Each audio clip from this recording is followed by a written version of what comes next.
Hello everyone, ఎలా ఉన్నారు? Welcome back. Fountain of the youth ఇదొక treasure hunt action adventure movie guys. Recent గా Apple టీవీలో stream అవుతుంది. రన్ టైమ్ 2 hours ఉంటుంది. ప్రెసెంట్ తెలుగు ఆడియోలో అయితే లేదు గైస్. చూడాలనుకుంటే ఇంగ్లీష్ లోనే చూడాలి. అంత కష్టంగా ఏం లేదు గైస్, ఈజీగా అర్థమైపోతుంది. సో డీటెయిల్ గా ఈ మూవీ ప్లాట్ అండ్ రివ్యూ చెప్పేస్తాను. అంతకుముందు ఒక చిన్న విషయం గైస్, నేను డైలీ మూవీస్ అండ్ సిరీస్ మొత్తం చూసి నా టేస్ట్ తో పాటు ఎవరికి నచ్చుతుంది ఎవరికి నచ్చదు కూడా చెప్తున్నాను. సో ప్లీజ్ నా వరకు మీకు జెన్యూన్ గా అనిపిస్తే కొంచెం సబ్స్క్రైబ్ చేసుకొని సపోర్ట్ ఇస్తే నాకు చాలా హ్యాపీ.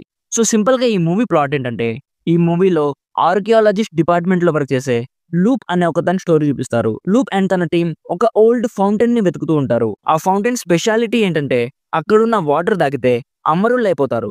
సో ఈ ట్రెషర్ హంట్ ప్రాసెస్ లో వాళ్ళు ఫేస్ చేసిన కాన్సిక్వెన్సెస్ ఏంటి అనేది బేసిక్ గా ఈ మూవీ ప్లాట్.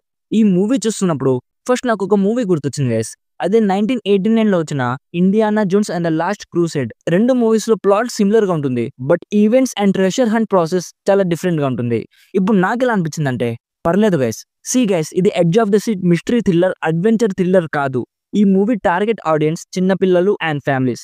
ఫ్యామిలీతో కలిసి జస్ట్ ఒక సింపుల్ అడ్వెంచర్ మూవీ చూడాలనుకుంటే డెఫినెట్లీ మంచి టైం పాస్ అయిపోతుంది. But mature audience and movie lovers కి పెద్దగా నచ్చకపోవచ్చు.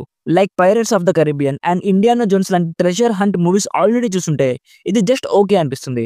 స్టోరీలో ఎవ్రీ 10 minutes కి ఆడియన్స్ ని ఎంటర్టైన్ చేయడానికి ఏదో ఒక ఈవెంట్ జరిగేలా ప్లాన్ చేసుకున్నారు. లైక్ యాక్షన్ లేదా ట్విస్ట్ లేదా ఆ ట్రెషర్ హంట్ ప్రాసెస్ లో ఏదైనా క్లూ దొరకడం అలా అన్నమాట. అవన్నీ చూడడానికి బాగున్నాయి గైస్. ఓవరాల్ గా చిన్న పిల్లల పాయింట్ ఆఫ్ వ్యూ లో చూస్తే బానే ఉంది కదా అనిపిస్తుంది. యాక్టర్స్ పర్ఫార్మెన్సెస్ అనేవి చాలా బాగున్నాయి. మెయిన్ లీడ్ పర్ఫార్మెన్స్ చాలా బాగుంది గైస్. ప్రొడక్షన్ క్వాలిటీ సూపర్ గా ఉన్నాయి. మ్యూజిక్ కూడా బాగుంది. ఓవరాల్ గా నా సైడ్ నుంచి recommended 60% as a time pass entertainer. Adult content కూడా ఏం లేదు, కావాలంటే హ్యాపీగా ఫ్యామిలీతో చూడొచ్చు. సో ఇది guys fountain of the youth movie review. నేను రివ్యూ చేస్తే అట్లీస్ట్ ఇలాంటి ఒక మూవీ ఉందన్న విషయమైనా తెలుస్తుంది. వీడియో నచ్చితే లైక్ చేసి మరిన్ని రివ్యూస్ అండ్ రికమెండేషన్స్ కోసం మన ఛానల్ని సబ్స్క్రైబ్ చేసుకోవడం మాత్రం అస్సలు మర్చిపోకండి. Thank you so much for watching. Meet you in the next video. Bye bye. Jai Hind.